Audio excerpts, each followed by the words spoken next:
En prisión sentía que simplemente existía, no vivía. Atrás. Tenía que escapar para recuperar mi vida. Bale era muy hábil manipulando a los funcionarios. Estas son historias de fugas de prisión reales basadas en los relatos de sus protagonistas, noticias de prensa y documentos oficiales. Estoy pensando en largarme de aquí. Bale fue el cerebro de la operación. Claro que sí. Llevaba 15 años en prisión y estaba a punto de dejar atrás esa vida para siempre. Algunas palabras y escenas han sido alteradas con fines dramáticos. Ya viene.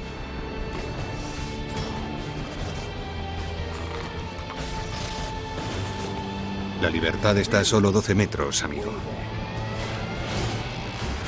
Fugas de prisión, por el tejado. Centro Penitenciario de Elmira, Estado de Nueva York.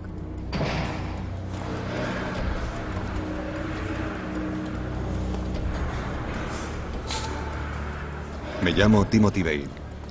Fui declarado culpable del asesinato de una mujer durante un robo y condenado a una pena de prisión de 49 años a perpetua. ¿Tengo que pagar por mi crimen? ¿Qué hace en mi despacho? ¡Calla! Sí, pero de 49 años a perpetua, no en mi opinión. Soy un chico de campo, y más que cualquier otra cosa echaba de menos los bosques y las montañas, donde siempre me había sentido libre. Hice todas las apelaciones que me fue posible, pero se me denegaron todas.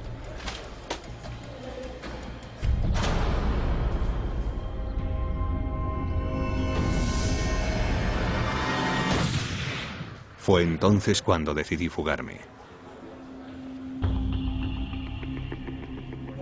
Buenos días, Glenn. ¿Qué tal el viaje? Muy bien, gracias. Conozco muy bien Elmira. He pasado más tiempo de visita en ese centro que en ninguna otra prisión de máxima seguridad. La puerta central es una puerta grande que tienen que atravesar todos los días. Les cacheábamos para impedir que pasaran artículos de contrabando de un área a otra.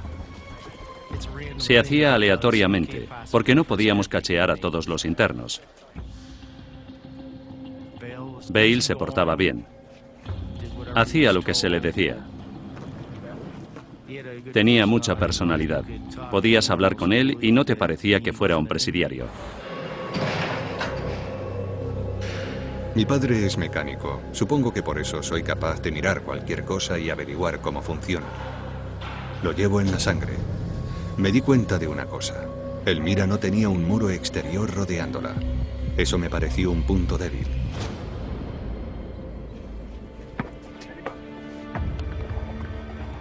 Un día, cuando salía del comedor, me fijé en una rejilla de ventilación en lo alto del bloque F.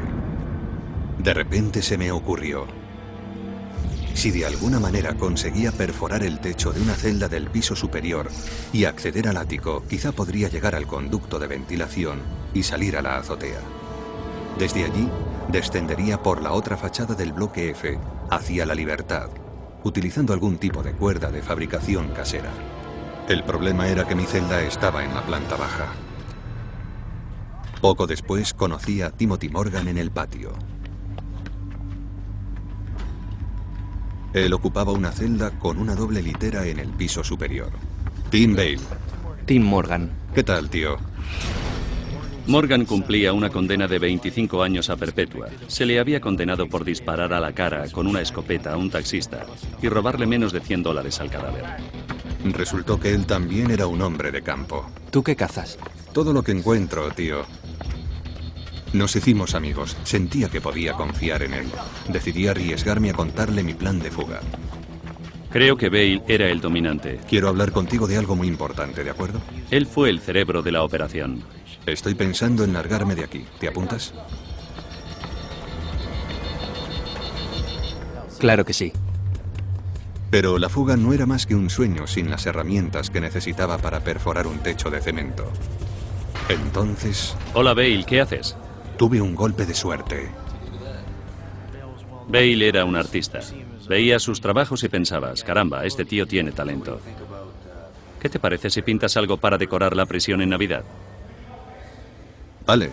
Sí, claro. ¿Por qué no? Para pintar las decoraciones navideñas, me llevaron a la carpintería. Una prisión es como una ciudad. Las ciudades tienen que organizarse para funcionar de la manera más eficiente posible. Era el destino. Todas las herramientas que necesitaba para escapar estaban allí. Los internos se encargan de muchas de las tareas de mantenimiento, hacen muchos trabajos de carpintería. Si no utilizábamos a los internos, no podíamos hacer funcionar la prisión.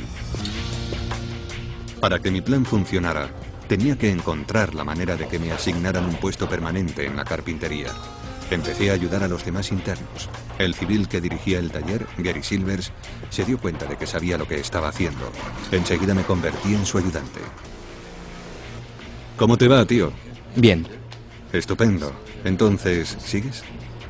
Le pregunté a Tim si seguía interesado en fugarse. Me dijo... Sí. Escucha, tienes que convencer a tu compañero de celda para que salga de allí. Le dije que tenía que conseguir que su compañero solicitara un cambio de celda para instalarme yo. Los traslados de celda eran algo muy habitual. No se dispararon las alarmas ni se sospechó nada cuando ocurrió.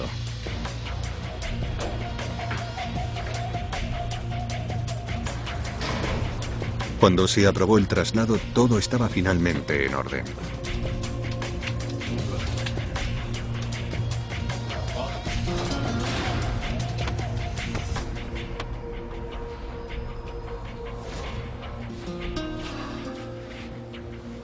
¿Cuándo empezamos? En cuanto podamos, hermano, en cuanto podamos. Aquella noche tomamos una importantísima decisión. ¿Dónde vamos a perforar? Ahí. El rincón junto a los barrotes era difícil de ver desde el exterior. Lo ocultamos un poco más moviendo la litera y colgando allí toallas y ropa. Se supone que en una celda nada debe bloquear la vista a los funcionarios, pero parecía que a ellos les traía sin cuidado. Necesitábamos una herramienta metálica afilada para empezar a perforar el techo. Era imposible sacar un martillo y un escoplo. Entonces caí en la cuenta de que algo más pequeño y sencillo podía servirme. Los tornillos de 7 centímetros de la carpintería. No estaban en el inventario. Tenían una punta muy afilada y el hormigón no es más que cemento con arena y piedra. Si rascas y rascas acabas perforándolo, ¿no? Con cinta adhesiva sujeté 4 tornillos sobre mi vientre. Por si a un guardia en la puerta central se le ocurría cachearme, tenía preparado algo para distraerlo. Un cuadro que había estado enmarcando.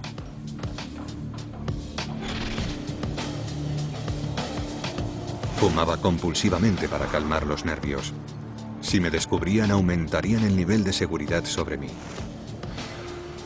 Si ese tipo me cacheaba minuciosamente, mi plan de fuga fracasaría. Hola, Bale. Hola, chicos. Buenos días. Buenos días. ¿Qué llevas ahí?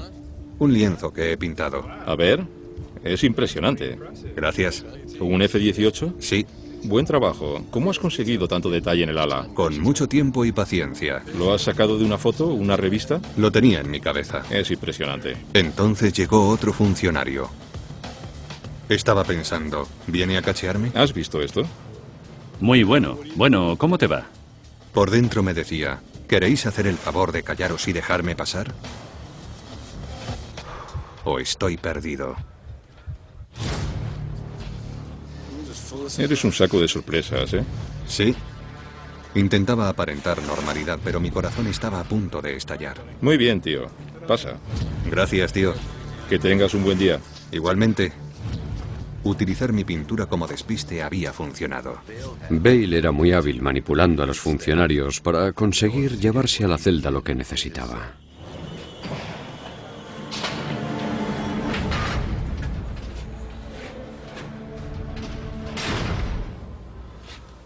Mira lo que traigo, tío. Cuando le enseñé los tornillos, Tim se convenció de que estaba decidido a llegar hasta el final. Vamos a utilizar esto para salir de aquí. Genial. Pero esconder algo en una celda de 3×2 no es tarea fácil, y a diario corríamos el riesgo de que nos la registraran. Para volver a los bosques que tanto había amado de niño, cada día pasaría una prueba de voluntad, ingenio y coraje. 7 de marzo de 2003, primera semana. En menos de 24 horas empecé a rascar el techo. Tim hacía guardia. Por medio de espejos, controlan los movimientos de los funcionarios. Es lo que nosotros llamamos el radar. Y nosotros tenemos que contrarrestar esa habilidad que tienen para controlarnos, intentando no repetir la misma rutina continuamente, rompiéndola.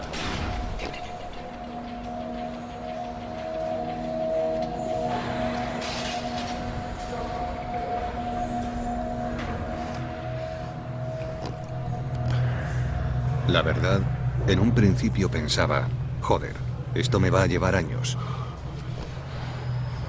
Imagínense, perforar el cemento con nada más que las manos y unos tornillos. Era casi imposible. Ocultaba los primeros arañazos con una hoja de papel negro que tenía entre los artículos que me permitían tener en la celda. Quedaba muy bien disimulado en el techo. ¿Qué piensas? No vamos a poder hacerlo. No si no conseguimos mejores herramientas. Semana 2.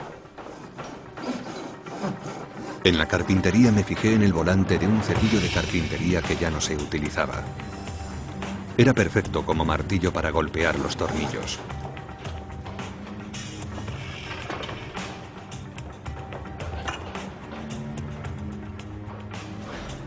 Vengo a ver a Bale. Tim consiguió un pase especial para visitar la carpintería. Así que este es el taller, ¿eh? Sí. Esta vez, él haría el contrabando. Nunca dudé de él en ese aspecto. Confiaba en él. Pero no sabría si Tim había conseguido atravesar la puerta central hasta que volviera a la celda.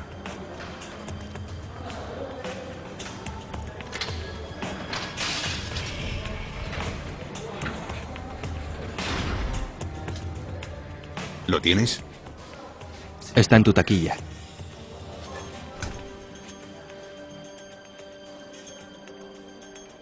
Morgan lo consiguió porque confiaban en él. Era muy reservado, iba a lo suyo. No se metía en líos.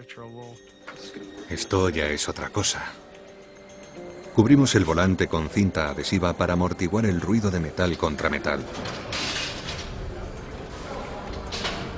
Empezamos a hacer progresos. Pero solo trabajábamos cuando el nivel de ruido era lo bastante alto para tapar el ting-ting-ting que hacíamos al excavar. Había veces en que nos matábamos a trabajar y nos parecía que no habíamos avanzado nada. Pero cuando llenábamos un vaso con trocitos de cemento, decidíamos que la noche había ido bien y dibujábamos un smiley en el calendario. Los restos iban a parar al váter o al cubo de la basura por la mañana. Estábamos bajo una presión constante. En la celda teníamos un agujero en el techo y toda clase de artículos de contrabando que nos podían suponer años de aislamiento. El trabajo era agotador. Para la cuarta semana habíamos hecho grandes progresos. Entonces ocurrió lo que me había estado temiendo. ¿Qué pasa? Tenemos un problema. ¿Qué? Hay varillas de refuerzo. Había trabajado en la construcción antes de entrar en prisión y sabía que podíamos toparnos con varillas de refuerzo para soportar el peso del techo. Fue un mazazo. No podemos cortar eso. Sabía que solo había un lugar donde podía conseguir una sierra para hacerlo. Había una vieja sierra de banda abandonada en la carpintería. Iban a tirarla. Nadie notaría que faltaban unas hojas de sierra. Y había una manera de pasarlas por el detector de metales de la puerta central.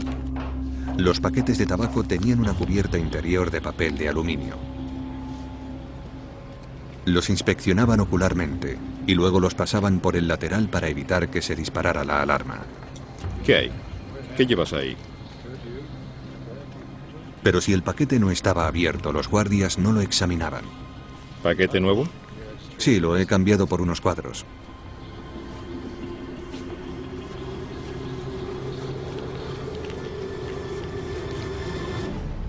Pasa. Gracias, tío. Una cosa que aprendí en prisión es que la gente a veces no ve las cosas aunque se las pongan delante de las narices.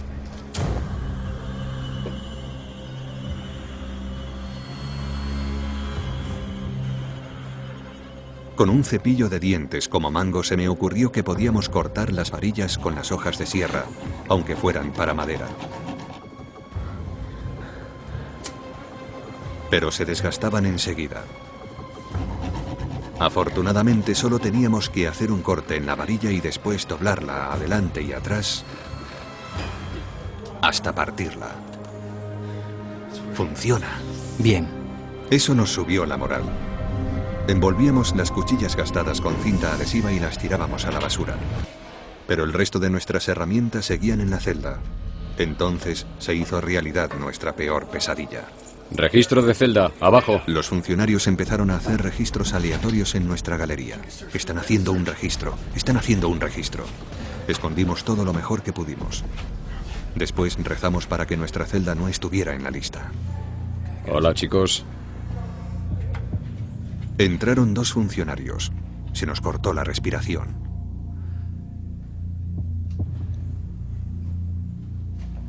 Pensábamos que en cualquier momento encontrarían algo y sospecharían. La manivela del cepillo, los tornillos, el papel en el techo. Pero echaron un vistazo por encima. Hicieron una marca en la hoja de inspección y salieron. Esos tipos se portaban bien, no causaban ningún problema en el bloque. No había razón para centrarse mucho en ellos. Nos sentíamos como si acabáramos de esquivar una bala. Por poco me da algo. No pasaríamos otra inspección si la hacían minuciosamente. Teníamos que acabar pronto si queríamos salir de allí. Semana 14.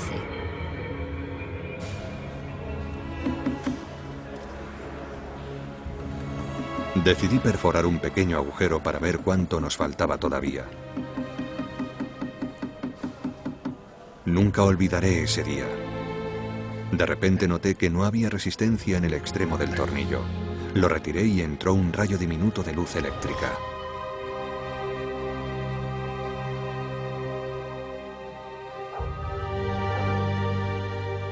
Tenía que haber una bombilla al otro lado. Sí.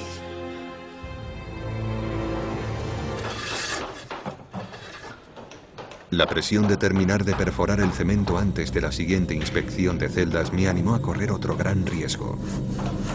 Había un viejo mazo que no aparecía en el inventario de herramientas. Lo utilizaban como sujetapuertas.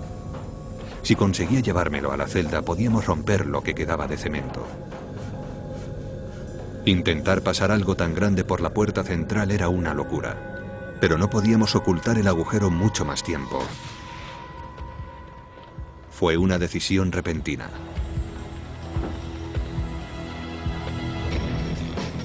Pensé que había una posibilidad. Me llevaba muy bien con los guardias, así que no me tenían muy vigilado.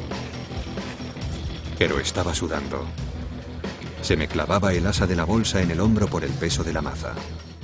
Los internos tienen que atenerse a las normas y nuestro trabajo es hacer que se cumplan. Tienes que estar alerta, tienes que ir por delante a veces. De repente salieron unos oficiales con un detector de metales portátil. Pensé que había ido demasiado lejos, que no podía tener tanta suerte. Esta vez me iban a coger. Revisaron al tipo que iba delante de mí y yo era el siguiente. Fue como una pesadilla a cámara lenta. No veía salida. Entonces vi a un lado a un oficial al que conocía. ¿Will? ¿Cómo estás? Me acerqué a hablar con él. ¿Tienes alguna nueva pintura? Sí, estoy pintando un águila americana con las alas extendidas, hasta que vi la ocasión de colarme y atravesar la puerta. Muy bien, pasa. Que tenga un buen día.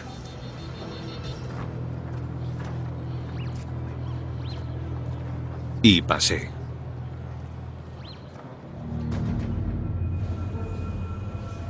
Cuando aparecí con aquel martillo de 3 kilos, Tim pensó que era una locura, pero se tranquilizó cuando le dije que lo usaría el 4 de julio. El ruido de los fuegos artificiales taparía el sonido de los martillazos.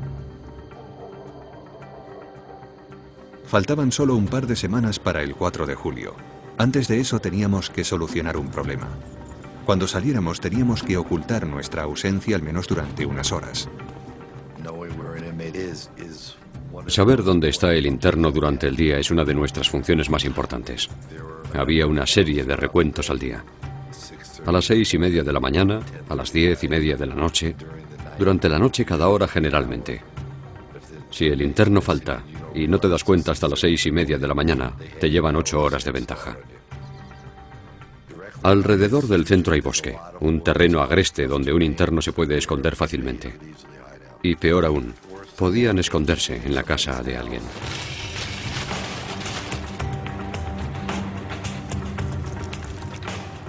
Mi plan era utilizar mis dotes como artista para engañar a los guardias. Haría unos muñecos. Cuidado, que viene.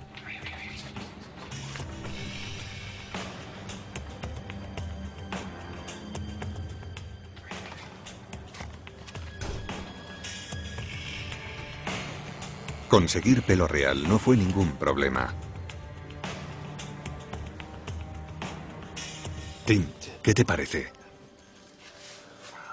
Está genial, tío, pero esconde lo que vienen.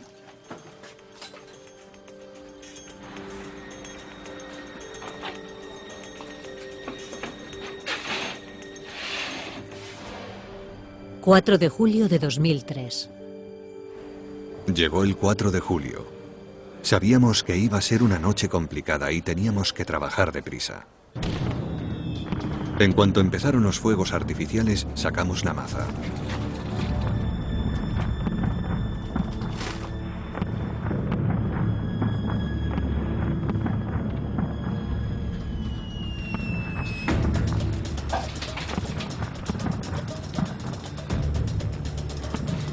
Yo hacía coincidir las explosiones de los cohetes con los golpes de martillo. Nadie podía oír nada.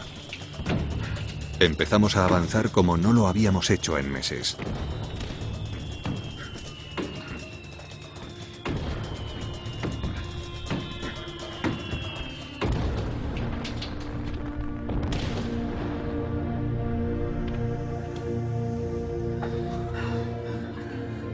Estábamos realmente emocionados.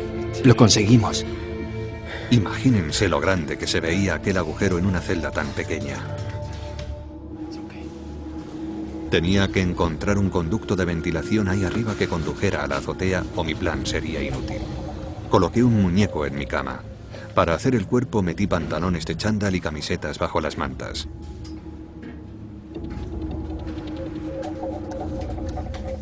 Sabía que iba a ser complicado atravesar ese agujero tan estrecho, así que me desnudé y me embadurné de vaselina.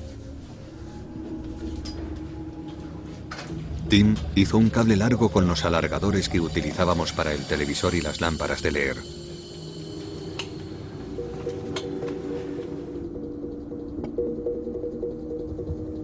Después, forré los bordes del agujero con bolsas de plástico para no despellejarme al atravesarlo.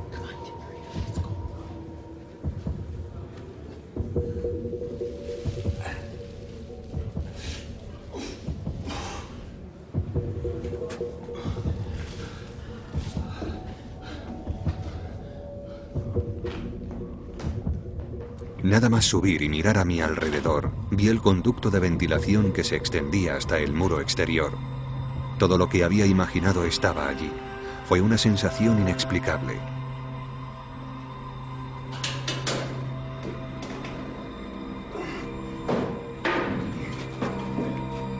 En ese momento, llevaba 15 años en prisión y estaba a punto de dejar atrás esa vida para siempre. Sé que habrá quien dirá: pero eres un asesino convicto. ¿Qué hay de la víctima y su familia? Y estoy de acuerdo. Tengo muchos remordimientos por esa tragedia. Pero tenía que escapar para recuperar mi vida. Y entonces, por primera vez, vi claramente el camino de salida.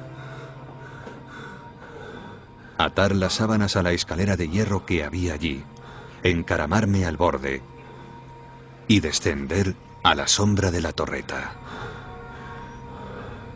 Imaginen, después de 3 meses de sangre, sudor y lágrimas, llega la noche en la que no ves nada entre tú y la libertad. ¿Se lo imaginan? Era algo indescriptible. 6 de julio, 2003. Nos habíamos pasado 102 días rascando cemento. Llegó la hora de marcharse y la adrenalina empezó a fluir. Retuércela. Calculamos que el tejado estaba a unos 12 metros de altura. Con 11 sábanas podíamos hacer una cuerda lo bastante larga. Los internos están autorizados a tener hasta 6 sábanas. Si era una celda de 2, entonces tenían un total de 12. Esperábamos que soportaran nuestro peso. Nos sentamos a esperar el recuento de las 10:30, durante el cual teníamos que estar de pie junto a la cama.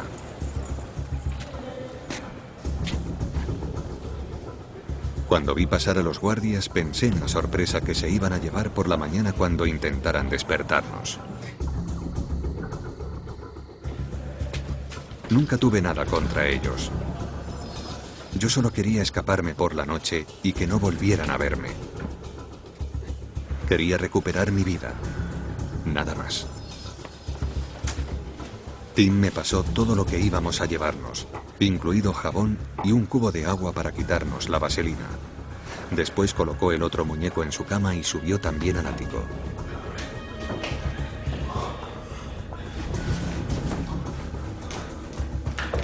Nos metimos por el conducto de ventilación que yo había abierto.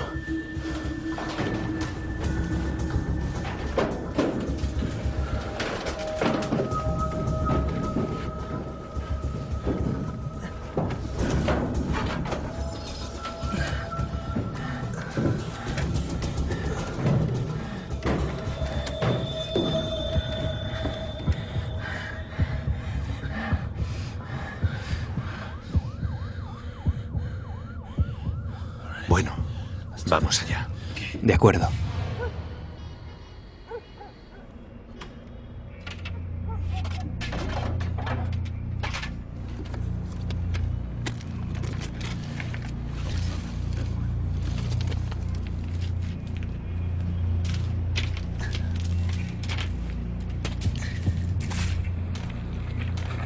Gateamos hasta la escalera. El temor a ser cazados en el proceso de la fuga me tenía crispados los nervios.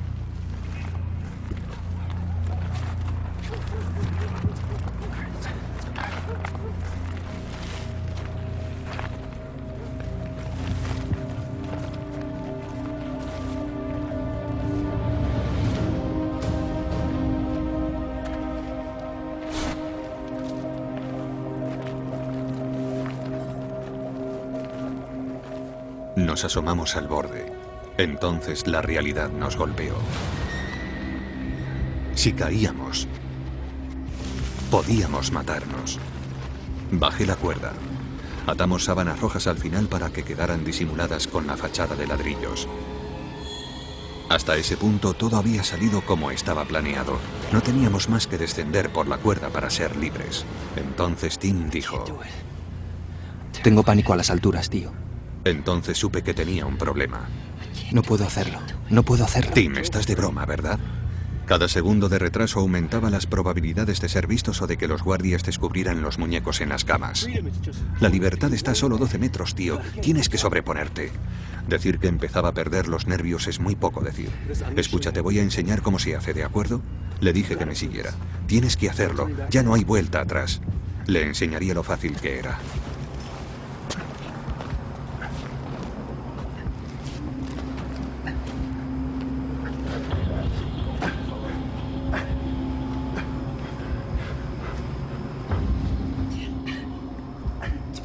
¿Qué pasa?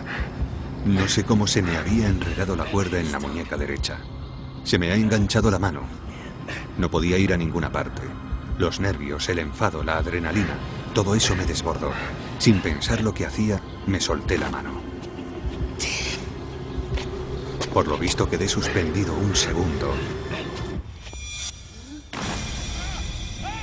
Y después caí. Tim.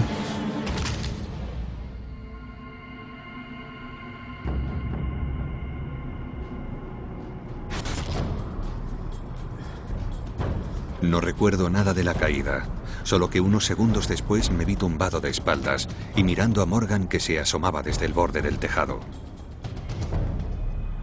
Tenía que quitarme de allí rápidamente porque la mitad de mi cuerpo estaba iluminado por el haz de luz de un foco de seguridad. Me dolía mucho el costado izquierdo. Le dije a Tim, Tim, tienes que bajar, estoy herido. Tim me contestó. Ni hablar, tío.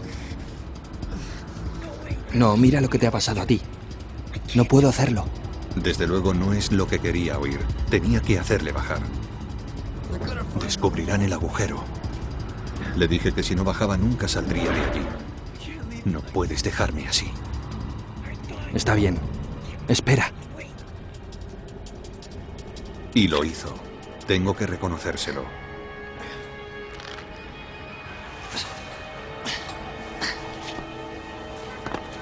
Mi caída lo había cambiado todo. Hasta entonces, cada contratiempo con el que me había enfrentado se había resuelto sin problemas. Me duele mucho el hombro y creo que me he roto el tobillo. Solo podía utilizar un brazo y una pierna y necesitaba ambas piernas para llegar a donde quería. Tim, se acabó. No podemos hacerlo, se acabó. No se acabó, tío. Tienes que hacerme un cabestrillo y vendarme el tobillo. Cogí una sábana. Teníamos que alejarnos de la prisión antes de que descubrieran que solo había muñecos en nuestras camas. Cuidado, cuidado.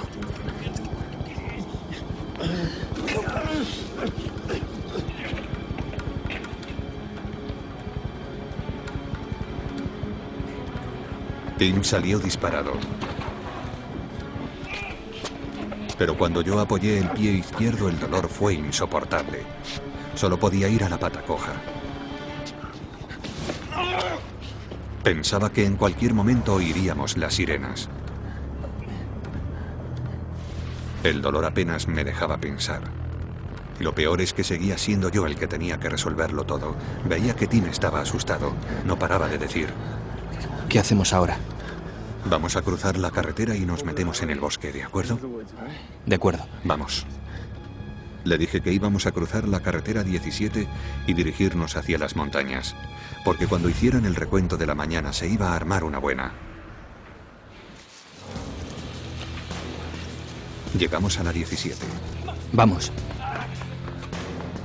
Cuando estaba terminando de cruzar, surgió un camión de la curva y tuve que correr a esconderme.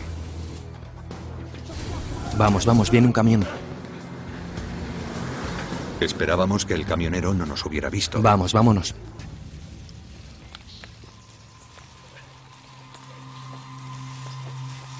Tenía muchos dolores, sobre todo en el hombro y las costillas, pero cuando entramos en el bosque, Dios, fue algo mágico.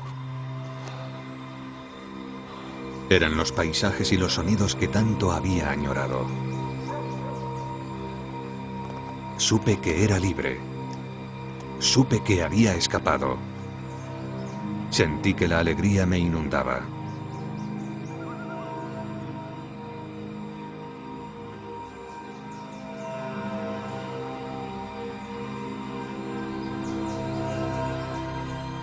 Solo éramos dos chicos de campo intentando recuperar ese tipo de vida.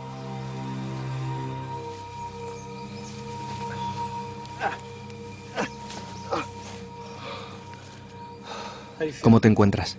Como si me hubiera quitado un gran peso de encima. 7 de julio, 2003. Recuento, vamos, arriba. Encended las luces. De pie junto a la cama. Bale, Morgan, vamos, levantaos. Generalmente, para el recuento de las 6:30, los internos estaban ya fuera de las literas, de pie junto a la cama y con las luces encendidas. El 7 de julio a esa hora los internos seguían en la cama. Cuando retiraron las sábanas y descubrieron que había muñecos en las literas, se montó un revuelo. Llama al director, tenemos una fuga.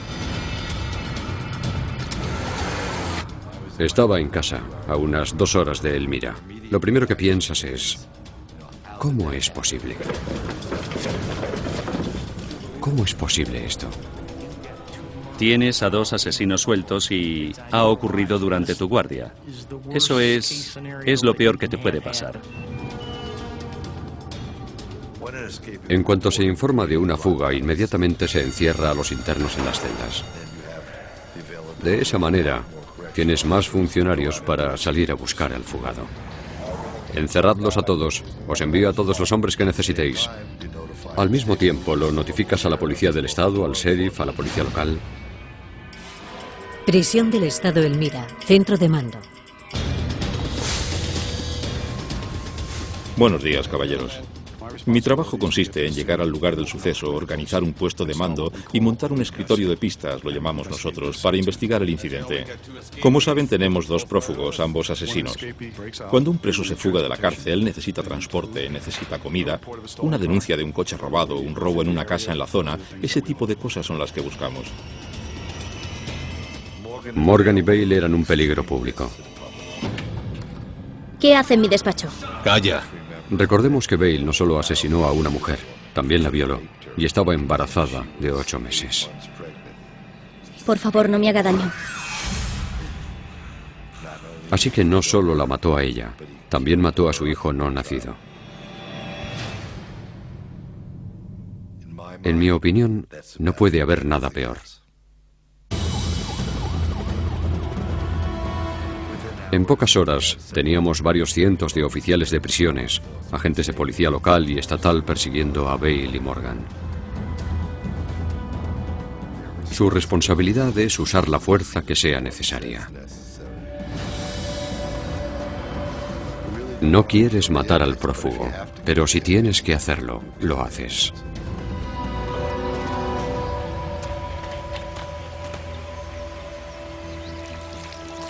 Hice muchos esfuerzos por seguir. Tuve que luchar contra el dolor y la fatiga y moverme con varios huesos rotos.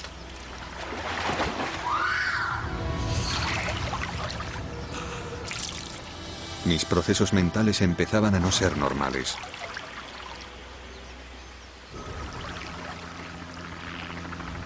Entonces oímos un helicóptero en la distancia. ¿De dónde viene? No lo sé. ¿Lo ves? No. Teníamos que buscar cobijo porque sabía que estarían buscándonos todo el día y necesitaba descansar.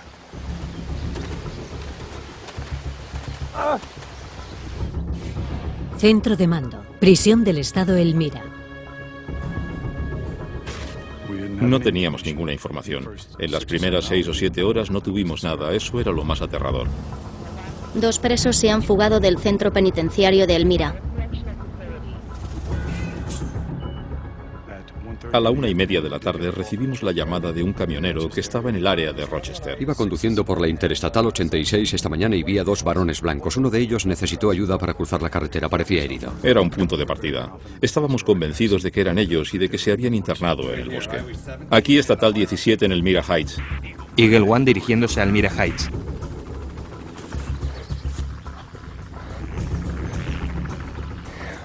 Encontramos una caravana abandonada donde podía descansar un rato.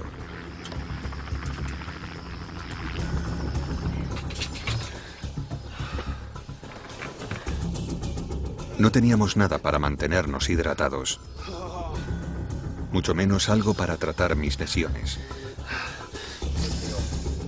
Estaba exhausto. Tim también estaba bastante agotado. Continúa la búsqueda de los 2 presos fugados del centro penitenciario de Elmira. A la mañana siguiente el helicóptero salió muy temprano. Tim, es un helicóptero, tiene que ser la policía. De repente pensé, ya está, nos han encontrado. Cuando el helicóptero se alejó nos pusimos en movimiento a toda velocidad. Parece que se ha ido. Salimos de la caravana y bajamos un pequeño barranco para meternos entre los arbustos que había a lo largo de la ribera del río. El dolor me recorría todo el cuerpo. Necesitábamos un medio de transporte. Seguimos el margen del río hacia la ciudad. Eran como unos 15 kilómetros y a mi paso. Había policía por todas partes. Vamos, tenemos que seguir.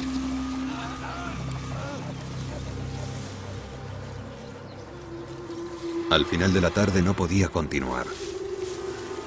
Habíamos llegado a un aparcamiento. No había policías a la vista. Esa, vamos a coger esa. De acuerdo, tienes que correr. ¿Voy? Sí, ve. Bien. Vamos, ve. Entonces fue cuando robamos la furgoneta.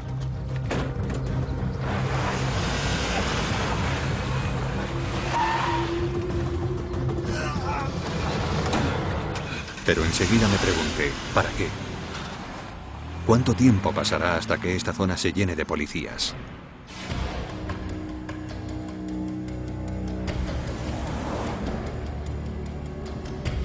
Eran las 7 de la tarde del segundo día. Iba hacia mi casa.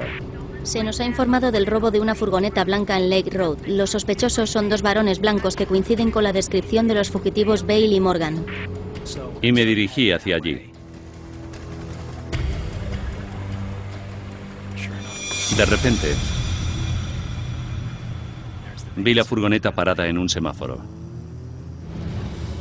Me puse muy nervioso. Estoy siguiendo a una furgoneta blanca robada que se dirige hacia el norte por Main Street. Cambio. Seguí a la furgoneta esperando que llegaran los refuerzos. Estamos como a 2 manzanas de ella. Oí el aviso del vehículo robado por radio e inmediatamente pensé, son ellos. Me dirigí hacia allí a toda velocidad. Todos queríamos ser el que los cogiera. ¿Ves algo? Sí, es la policía en un coche camuflado. Daba igual a donde fuéramos. A medida que avanzábamos íbamos recogiendo policías. Temíamos que pudieran ir armados. Eran asesinos fugados. Irían a prisión de por vida. No tenían nada que perder. Tim y yo estábamos muy asustados. No tenía ninguna duda de que nos dispararían a la mínima que hiciéramos. Han girado a la derecha en Margaret Avenue. Doblamos una esquina y un coche de policía venía hacia nosotros.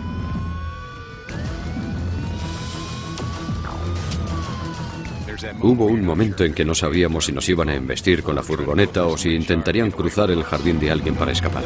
¡Paran! ¡Van a parar! En esos momentos te mueve la adrenalina y tu entrenamiento. ¡Al suelo! No recuerdo siquiera haber sacado el arma. ¡Al suelo! ¡Al suelo! Ahora, vamos, al suelo. Estaba encendido. Las manos donde yo pueda verlas o disparo. Ahora se las enseño. No le veía.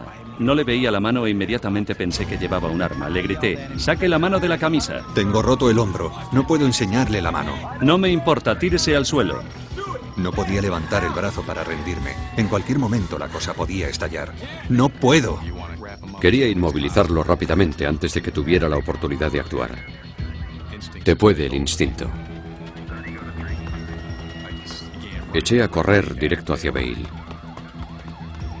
Corrí lo más deprisa que pude. ¡Al suelo ahora mismo! Le gritaba, no me importa tu hombro, tírate al suelo. Pon las manos donde yo pueda verlas. Estuve a punto de dispararle. Tírese al suelo.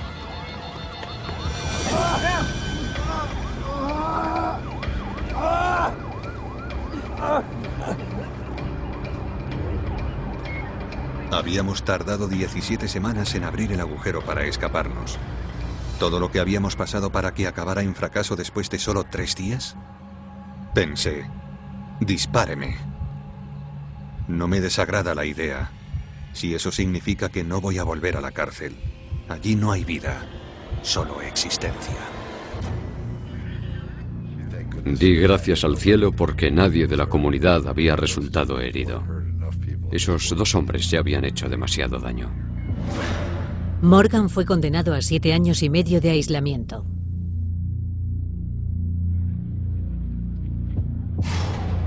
A Bale se le amplió la condena en 7 años. Pasará 10 años de su condena en aislamiento. La clave de este asunto fue cuando Bale cayó desde el tejado. Si no hubiera resultado herido, podría haber salido del perímetro. Habría sido una pesadilla. Me trasladaron a Clinton para cumplir el aislamiento. Algunos tipos en la prisión me consideran un héroe, pero yo me considero un fracasado. Me paso 23 horas al día en una celda con solo lo básico.